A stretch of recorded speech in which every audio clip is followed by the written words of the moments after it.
even to this point, the trigger lead bill, nothing in it says anything about veterans, but you and I both know that veterans are targeted by trigger leads at a disproportionate amount, and it will Mhm. benefit them to a greater degree than it does other consumers. And awesome, that's a good thing. We didn't go out seeking it because it was a veteran issue.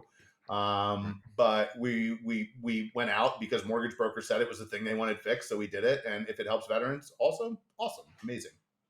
So for everybody listening, just give me the 30-second or 90-second rundown on trigger leads, what they are and what this bill has actually put That's to the right stop to or pushed off. person. I have about 250 congressional meetings of practice on this, so hopefully I do a good job.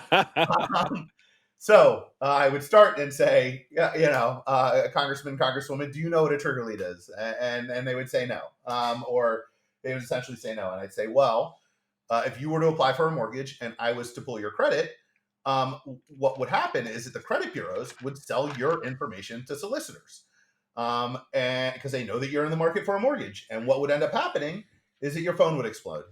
For 2 to 3 days, you will get a never-ending stream of phone calls, texts, emails, all that stuff. And it is a gross violation of basic data privacy expectations, and it's simply wrong. Now, the reason that the credit bureaus were able to do this is because the Fair Credit Reporting Act was written in 1970 something, Hmm. and at a time when it was very difficult to shop for a mortgage. You had to walk from one bank branch to another. And so this would be a way that, and transactions took 3 to 4 months to close. So you would get Hmm. mailers. I would still argue that it was fundamentally wrong that a for-profit company, which credit bureaus are, they are not government entities. They're traded on the S&P 500.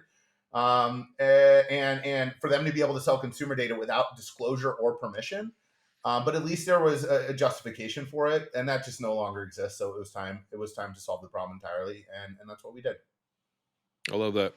And you are correct. Is some people may ask and like, well, why are veterans targeted as much as they are? That seems unfair. If you can't, you can't target people for race, creed, color, gender, ethnicity, sexual orientation, marital status, like all those are protected classes. Why in the world are veterans targeted the way they are? And it's frankly that the status of being a veteran is not a protected class.